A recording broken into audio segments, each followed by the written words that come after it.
Hey guys, it's Gabby. Thanks for joining me for another edition of Gift of Gab. I am always being asked how to find the best voiceover genre. That's what people always want to know. How do I find the voiceover genre, the niche that's right for me? And sometimes people also want to know, why do I even need a niche? Why can't I do everything? Okay. And I have two analogies that I love to use for this process. One is restaurants and one is the musical industry. And that's what today's video is going to be about. We're going to use the music industry and musical genres to make some comparisons. And to do this, I have a special guest with me today. His name is Bryan J. Howard. He is a musician, bass player, guitar player, drums, a little bit of everything, but first love, definitely bass. And he's also a voice actor. Bryan, how you doing? Doing well. How's it going? So Bryan and I have a fun story. We met because he had contacted me. He had some questions about marketing and branding for his voiceover career. And we had like this really killer conversation, lots of fun. And at the early part of the conversation, he said to me, I'm a musician and I'm on tour most of the year. And, so I have to, think about mobile rig and that sort of thing. That's all he told me. Very end of the phone call, I said, so what's the name of your band? And he goes, you might have heard of us, Cracker.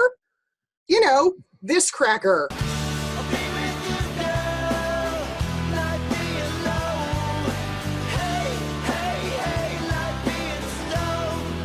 So, what happens, I think, to really early musicians is similar to what happens to voice actors. We have a dream, we have a passion, we have a goal, and we want to achieve greatness, but we still have to learn the basics, right? You're absolutely correct. Everyone, I remember thinking, oh yeah, I'm going to get a guitar and the next weekend I'm going to shred. It's going to be awesome. And then you realize that I started off with a book that was like, learn to play guitar in 30 days. And here 30 years later, it's working. It's a never ending process. I was so excited when I was able to play, something like.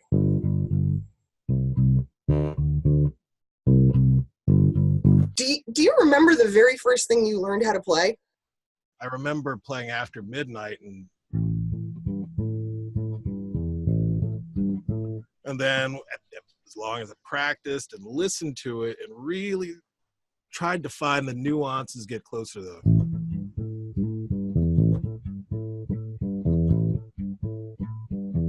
and it's just finding the way to use the space and put forth an idea, an emotion. My job is to make people feel something. And I think it's the same thing with voiceover. I agree with you. And what's really cool about it is that, there's that technical accuracy, right? There's that proficiency of, okay, I can do this exactly how it was intended to be. Mm-hmm.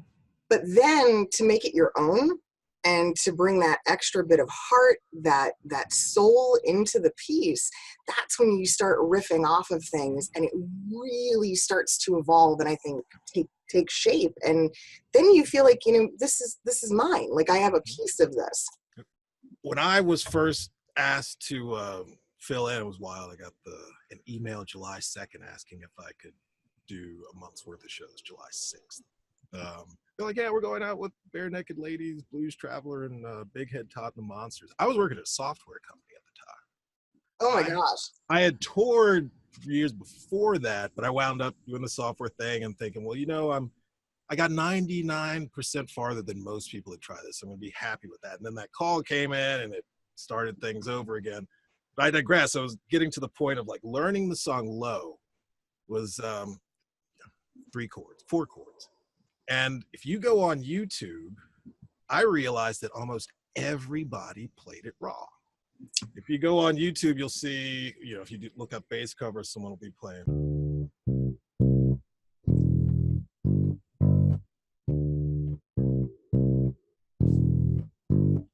I've only seen one guy, I think, that actually realized that there's a double stop in there and that the swing is as hard as it is. So it should actually sound like.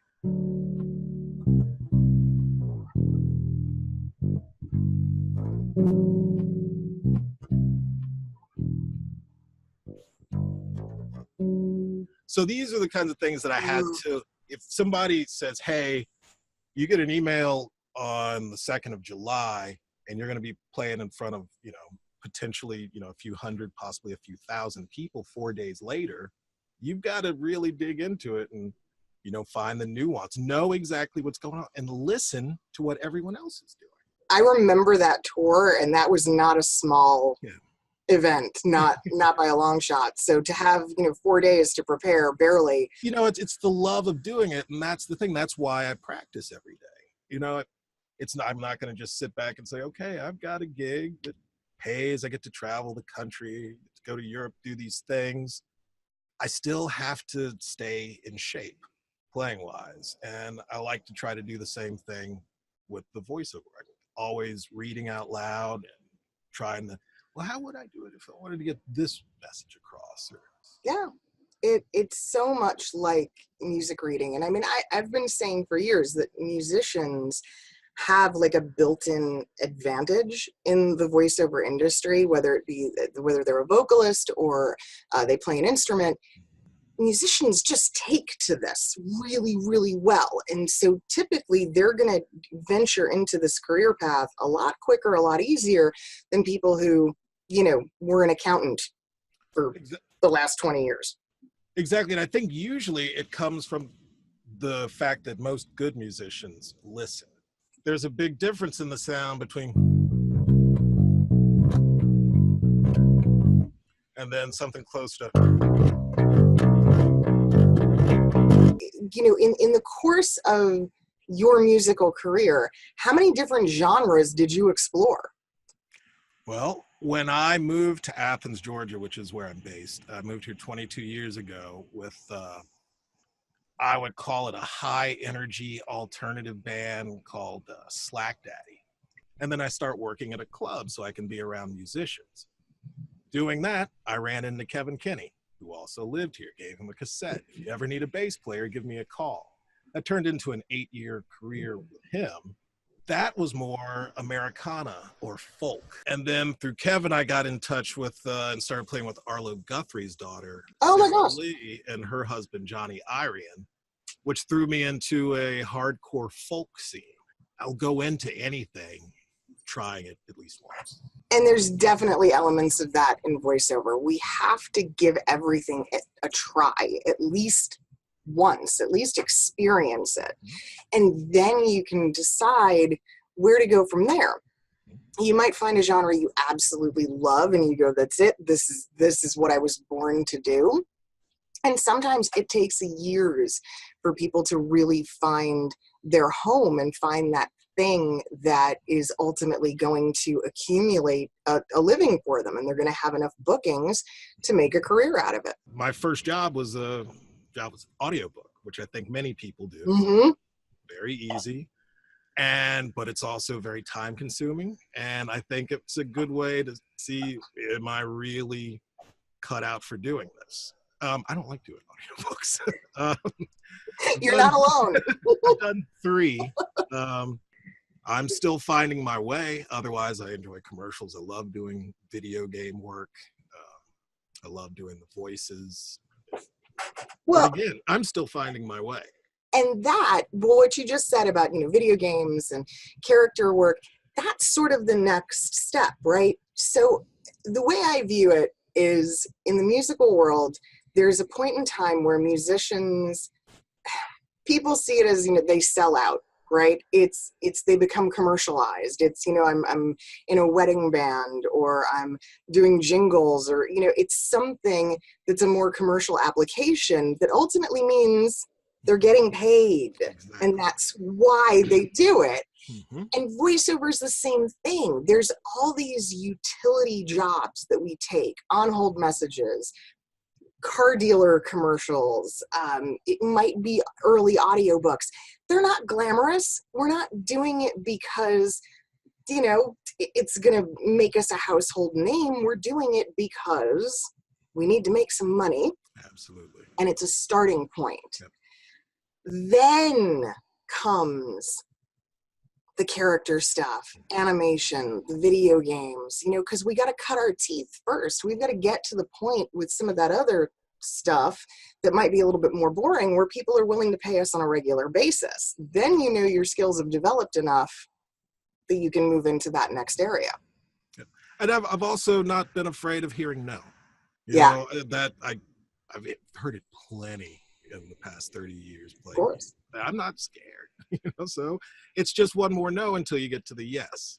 But in the meantime, I've got to work on my craft so that yes comes more quickly. And you're right, there's a fearlessness. And I think if we're not fearless, then no becomes devastating. I think it's the passion for it, not just the doing the work, but it's making sure my files sound good, that there's, the quality is there, and just working. It's practice. They say, how do you get to Carnegie Hall? Practice, practice, practice. That's exactly right. It's not any different. And you try different things out and you explore and you don't limit yourself early on. To some extent, when people are really new, I'm like, don't even worry about a genre. Don't even worry about a niche. Do it all. Try everything. Who cares? It doesn't matter yet. Cracker has a song called The Golden Age. And I looked at David the other day. I was like, this is my golden age. I'm just getting started, but I'm loving it. I'm having fun. I'm learning. And trying to do as much networking as I can, which has also helped because these are people that can make sure that I find, instructors that are good, that are reputable, and, help me avoid pitfalls. So. Yeah, no doubt. I mean, that's what I got a whole YouTube channel about, is trying to help people avoid some of those pitfalls. And my podcast, it's kind of the same thing. Hopefully, we're going to see you at VO Atlanta, one of these upcoming conferences. That would be amazing. As long as the tour schedule lines up, I'd love to do it. Well, thank you. And thank you for all you're doing for, voiceover that are coming up and trying to figure it out. I went through tons, and I'm a research guy. So I did a lot of research and went through some YouTube videos. I'm like, this is someone I think I can talk to. This is someone that everything checks out. My husband would agree with you there. Everything checks out.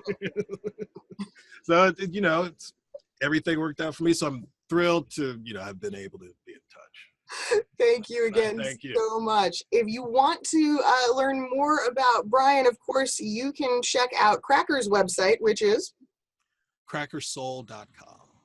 And is there any other, do you have an outlet for your voice acting career currently? Bryan, Bryan J. Howard, HOWARD.com. Awesome. Check them out, guys. So thanks again for watching, guys. We really hope that this helped to better illustrate and explain some of what goes on in selecting a voiceover genre and gives you a little bit of just insight into how that process works. Bryan, thank you again so much for joining us. And as always, if you want to know more about me and the various things that my crazy behind is doing in this industry, go to GabrielleMystico.com. And for more content that's similar to this, make sure to check out my podcast, VOBoss.com. Thanks, guys.